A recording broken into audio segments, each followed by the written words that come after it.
Je n'arrivais pas à travailler. Je sentais qu'il y a quelque chose qui allait m'arriver, mais je ne savais pas quoi.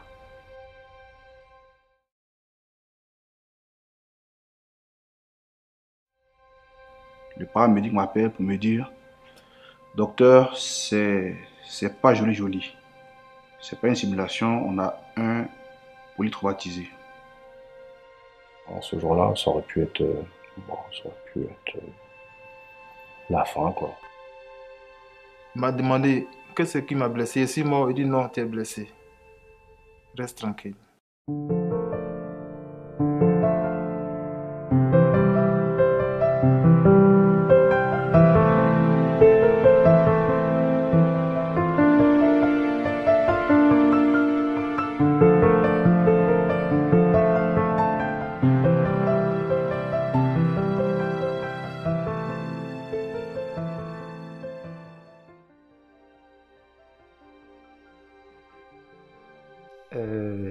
Matin à 4h30, comme d'habitude, je me lève à 4h30 et je me lave, je vais au travail. J'ai même dit au revoir à madame. Je suis allé au travail à 7h30.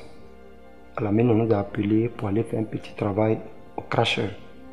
Donc, comme ça, nous sommes partis. J'ai appelé le chauffeur grutier. On est parti. Donc, en allant, il faut le guider.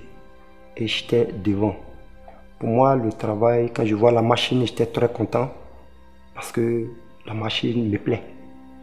Et quand je suis dans la machine, je suis très content. J'ai oublié que c'était un truc aussi très dangereux.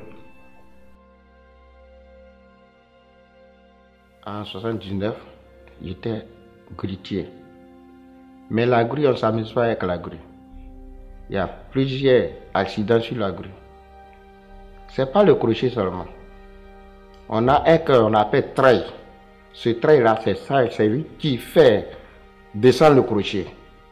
Et il y a frein dedans. Ce frein-là, s'il lâche, tout le colis que tu as soulevé à terre.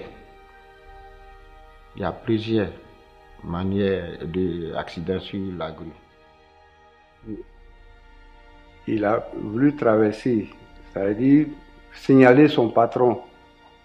Puisqu'on devait passer sous les convoyeurs, il a guidé son patron pour passer sur le convoyeur. Et au moment où il passait de l'autre côté pour qu'il aille sur le site, et il s'est vu retrouver nez à nez avec le crochet. Le câble est coupé et le crochet l'a percuté.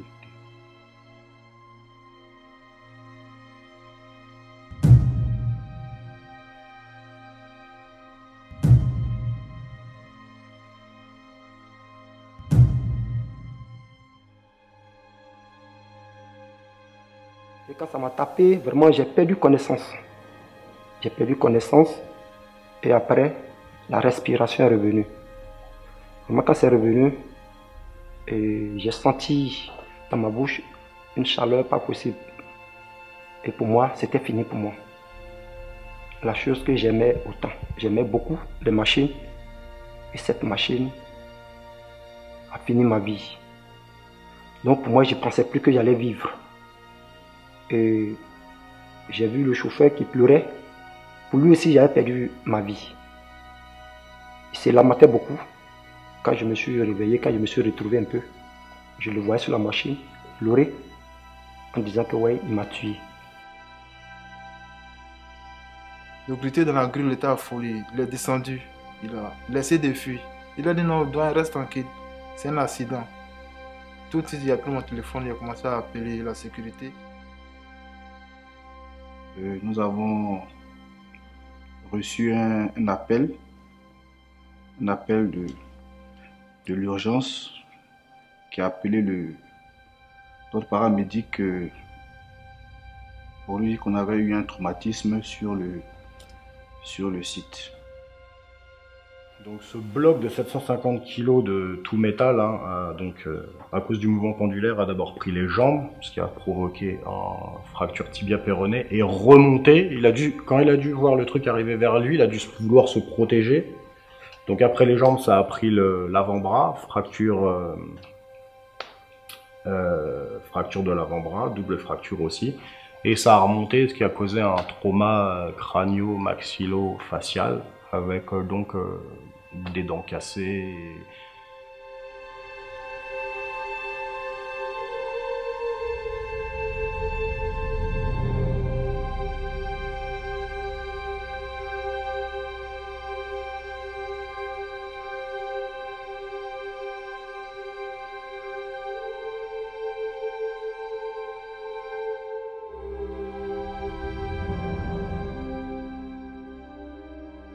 On m'a fait coucher, puis on m'a mis dans l'ambulance.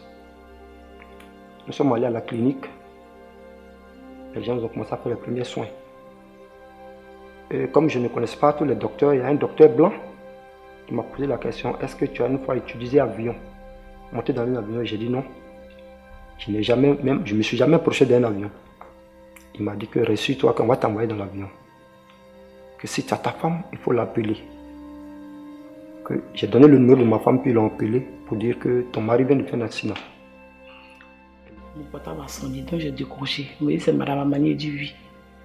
Donc quand il a décroché, on m'a dit non, ton mari a eu un accident. Ah! Donc vraiment j'étais beaucoup troublée. Ça, maman m'a dit non, ne te trouble pas, reste tranquille, que vraiment ça va aller. Donc le lendemain, matin très tôt, je suis partie sur Abidjan. J'ai une camarade qui allait m'accompagner. En tout cas, lorsque je partais, il était couché. La tête enflée, tout ça, vraiment, quand j'ai vu, vraiment, c'était tout un problème. Maintenant, le soir, je le lave, le matin, c'est moi, je le lavais. Manger, c'est moi, je mettais dans sa bouche parce qu'il n'arrivait pas à manger.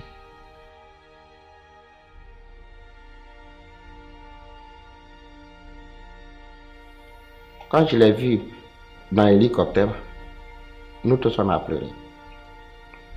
Si le crochet tombait sur lui, il allait le tuer totalement.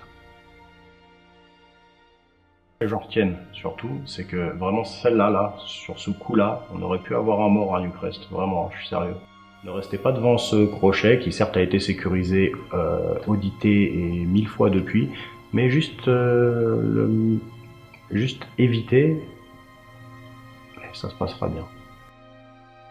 Beaucoup ne font pas attention au crochet. Le crochet tue. Et pendant tout le temps que j'ai vu plusieurs fois, près de 3 fois, le crochet a tué les hommes. Vraiment, mes collègues, comme la grutier, n'ont qu'à faire très attention parce que c'est un travail, comme je le disais, qui peut coûter la vie, qui peut enlever la vie de quelqu'un en 1 seconde.